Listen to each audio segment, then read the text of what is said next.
一直到晚上都没有休息，所以你只要来到北门这边玩的话，你也不用去担心说来到北门这边没有地方吃饭，或者是说来到这边的话，下午人家有没有休息。在食材方面，我有选，因为现在政府一直在推广在地食材，我们一些家常菜都是一些在地的东西，所以刚好搭这个顺风车，刚好可以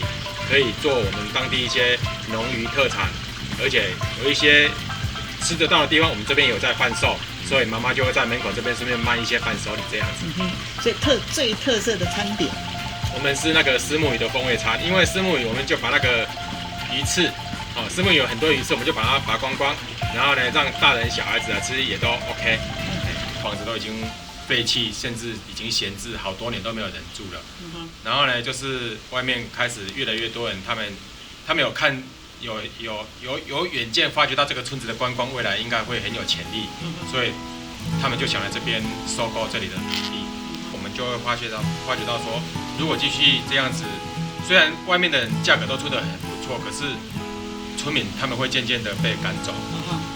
会越来越少人。后来我们就发觉到这是一个危机，于是呢，我们就去请爸爸把村子里面愿意把老房子、破旧的房子愿意承租给我的。我用我自己的能力，去把它翻修，把它整理。当然，刚开始也是有人会担心说我是真的还是假的，因为屋顶这个翻修，包括里面的一些设备什么的，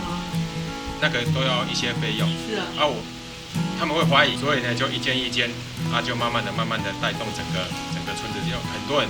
他们就如果说房子需要人家照顾，他们就会来找我。这是5间，后来因为一间一间整理好了之后，我们村子。像庙会的时候他们回来看到说，社区有一些地方变漂亮的，然后他们经过人家介绍说，是阿吉他慢慢整修的，他们也很乐意把自己的老房子就补偿，也就是说不跟我收租金的方式，就是免费让我来照顾他们的房子。过年过节的时候，他们回来到这边，他们有个地方可以住，因为房子有人整理、有人打理、有人涂工，才不会很容易坏掉。没错。就用这个方式，就慢慢的影响我们整个村子的一个环境。从我们家，然后邻居，然后整个村子、整个社区这样子，慢慢的把它做起来。对我至少我有收入但是我的收入也是都投资在这个村子上面。那一次有一位企业家，他跟我讲一句说，一个重点就是阿吉你有在关心你的所在，还有就是你会向教恁整年这会来关心这个所在。这个厕所其实以前都是我太太在整理这个环境结果有一次我就说，你这边为什么还要开放给人家来使用？然后他又说，如果村子有一些公共厕所有开放给一些钓鱼的人来使用的话，整个社区会更干净。这边就是他会有写一些说明